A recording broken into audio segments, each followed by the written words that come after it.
So, are you undecided if you want to upgrade to the latest and greatest phones?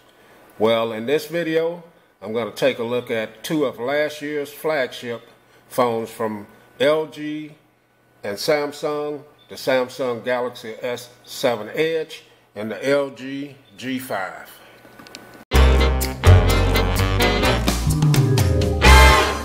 What's up, guys? This is Will and I'm back with another video. So with the arrival of the latest edition of these two phones, the Samsung Galaxy S8 and the LG G6, some people are trying to decide if they want to upgrade or get the latest edition or the new hotness. After all, those phones are very expensive.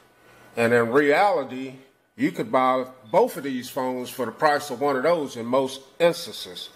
If you do your research and do your homework, you can find a LG G5. I've seen it as low as $120 brand new, and you can get this one for around $400, $500. So it's worth looking into to see if the new hotness is what you need to get. Some of us don't need the new hotness. We just want a great phone. So let's take a look at them and see how they stack up in 2017.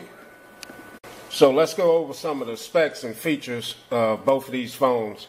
Now they both have a Qualcomm Snapdragon 820 processor with 4 gigabytes of RAM. They both have micro SD card slots. They both have excellent fingerprint sensors, and they both have the always-on display. They both have 3.5 millimeter headphone jack still, and they both are on Android Nougat. So that's great for them both to have that. Now, as far as the displays, they both have 2560 by 1440 screen resolution, but the Samsung Galaxy S5 has a 5.5-inch Quad HD Super AMOLED display. Let me get it turned on there. That is absolutely gorgeous.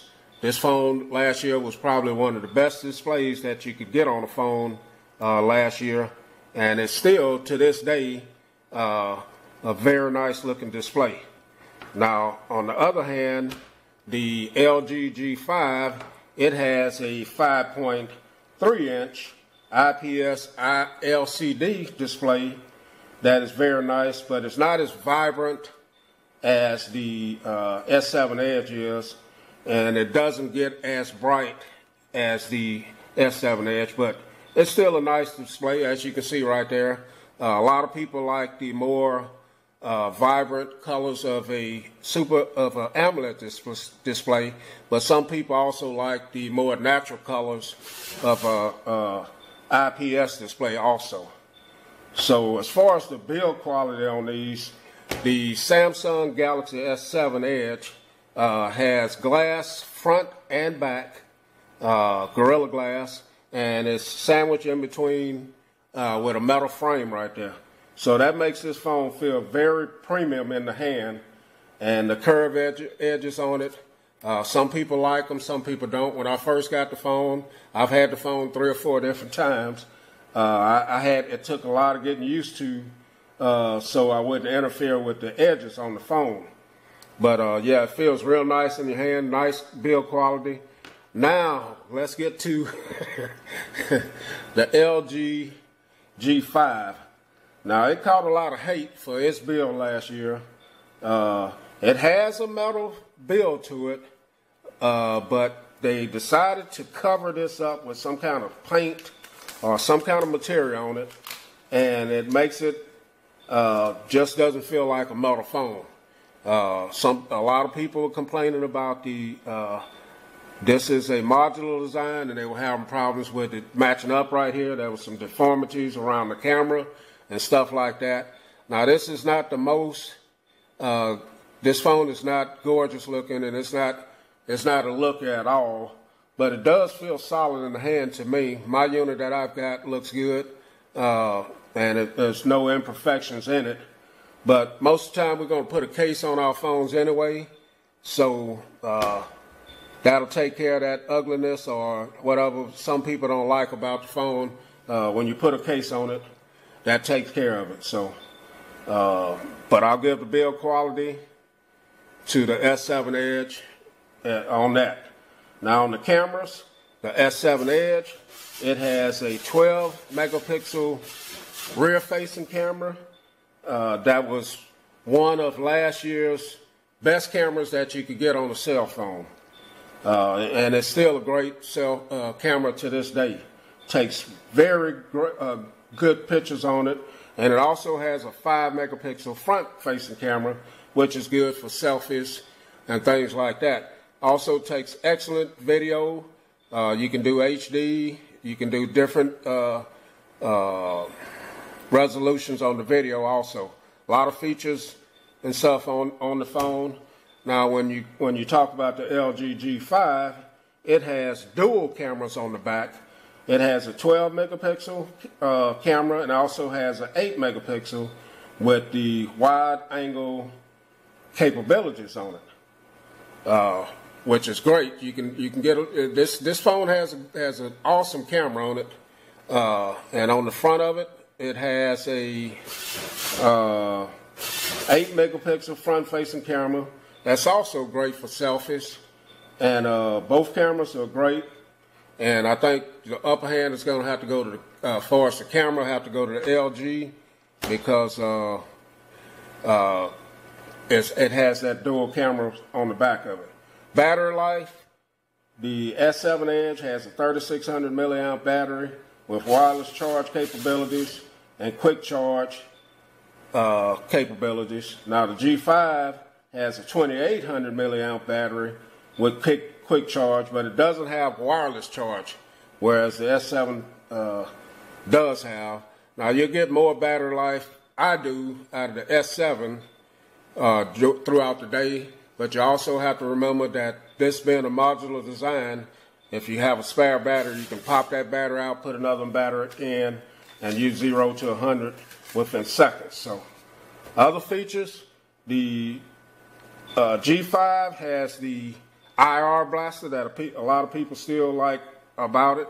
It has the Type-C charging port, and as you saw a little bit earlier, it has the tap to wake feature on it.